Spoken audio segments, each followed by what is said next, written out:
Hello family, friends, and YouTube. My name is Joe and welcome to my channel and my pond. This is the August 2023 update. And so just kind of letting you guys know how the pond is going. What have we added? What have we continued to do? And so I'm just going to kind of take you through all the different things that I do throughout the course of a week.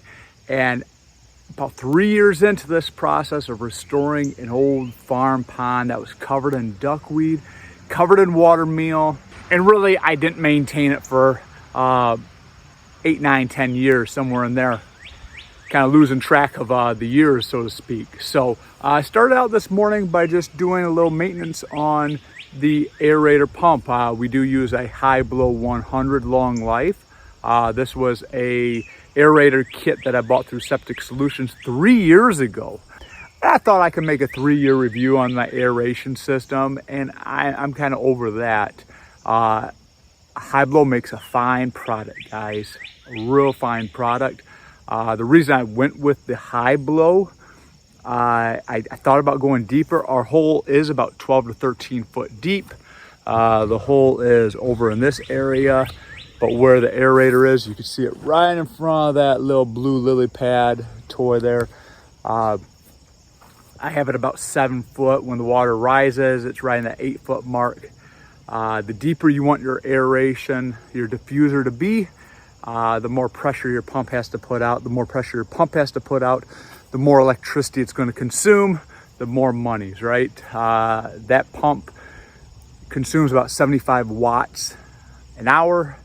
If I ran it all the way around the clock, it'd be about $125 a year in electrical usage.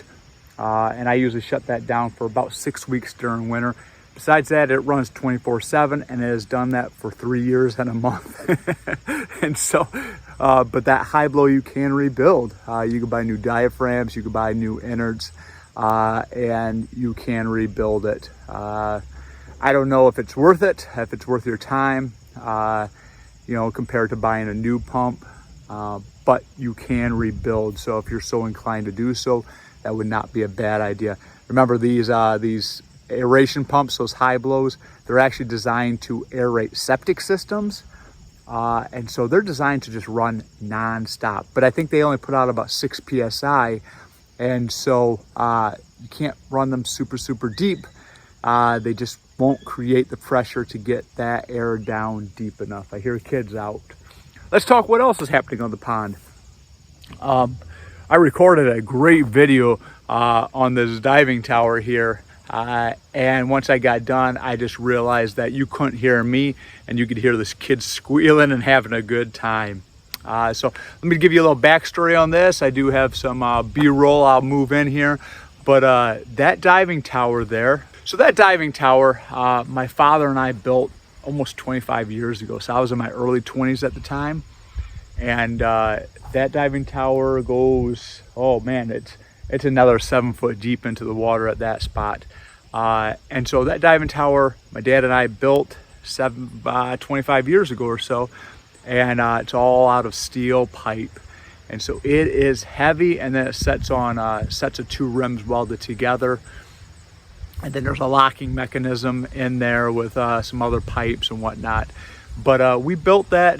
Dad used a fly cutter on his milling machine and notched each pipe hours and hours and hours.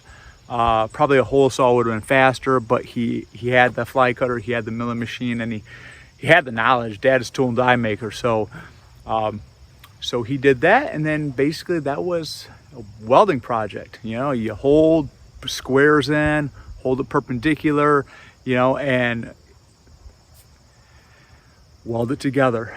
So anyhow, a couple weeks ago, my dad and I loaded this up onto my little trailer.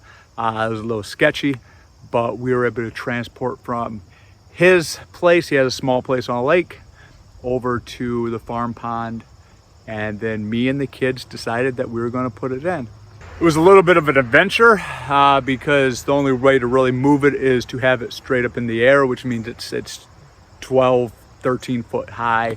And so we pulled it around with the tractor nice and slow, made sure everybody was out of the way.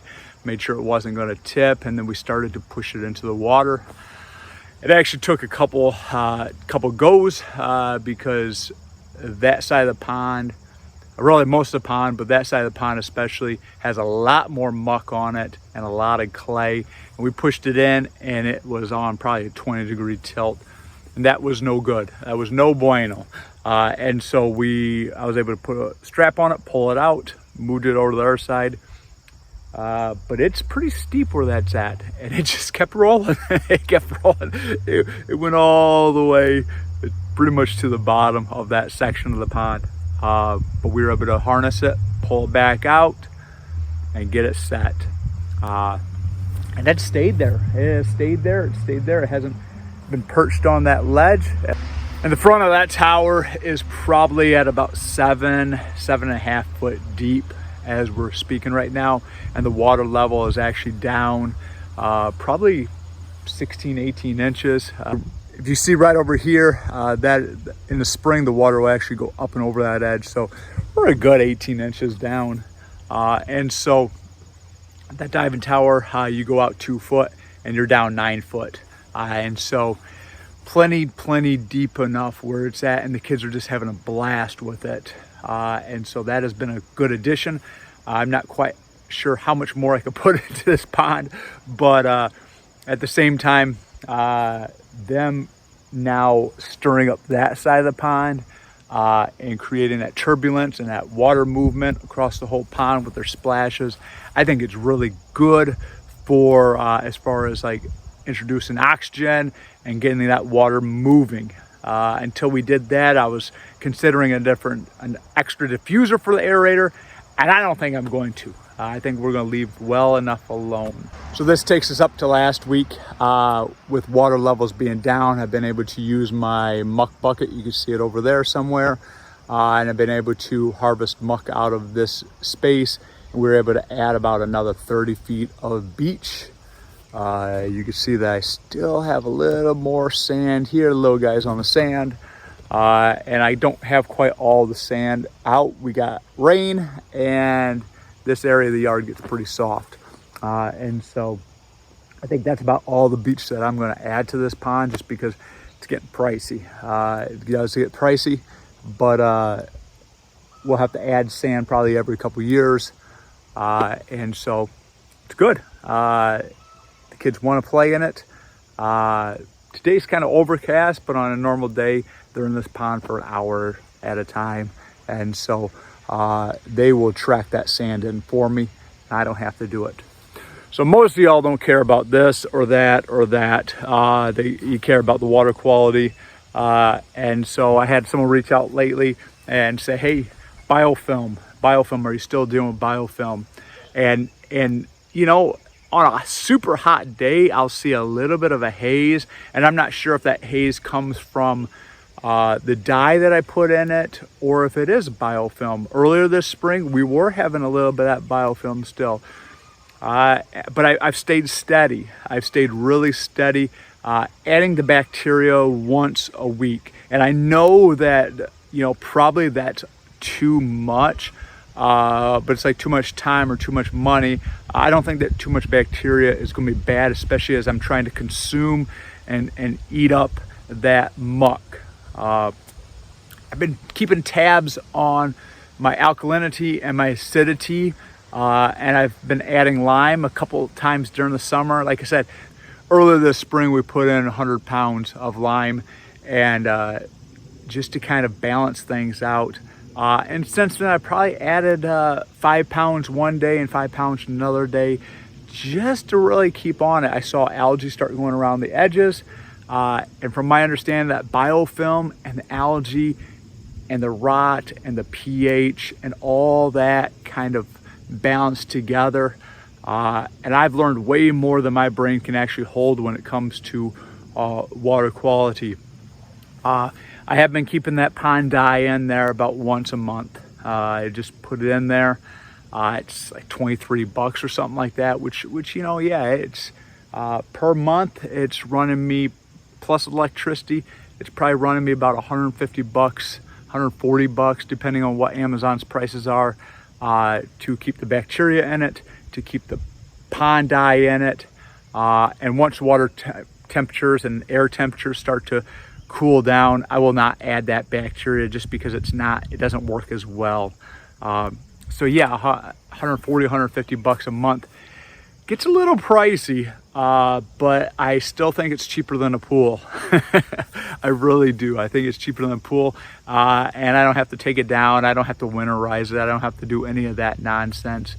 And so you do see a little bit of growth around the outside edges there of the pond. There is a little bit of lily pads wanting to sneak up. There is a little bit of algae around that outside edge, and what I'll do is I'll come along with a pitchfork and I'll just kind of scrape things. I came across with a scythe one day and just kind of sliced underneath it just to keep those lily pads from growing. I could see that they would be beneficial, but at the end of the season when they rot, they become muck. And so not quite sure I want to introduce lily pads and cattails again. So there you go, guys. Nice little pond update for you. I have nothing else. It's more for me, but I know some people have asked pond video, right? So there you go. And you know, pond levels are down, but I am feeling incredibly blessed to be able to feel like I'm finally starting to understand. Only a fool says that he can master something, right? But I'm starting to understand. My reaction time is a little bit faster now. When I start seeing algae pop up, okay, this is what's going on. My reaction time. Do get a question once in a while. I will end with this. Hey, have you killed off all the fish? I'm telling you what, they might be a little more hungry. I get nipped once in a while, but they're still fish and they're still turtles, and mostly they just leave us alone. I don't think the fish will ever be giant fish. Hey, you got fish in that pond? They're not going to be giant fish. There's no system in place for them, but they're out there. And so anyhow, none of these things that I used, pond dye bacteria, it doesn't bother the fish at all. And so there you go. Have a great day. Bye now.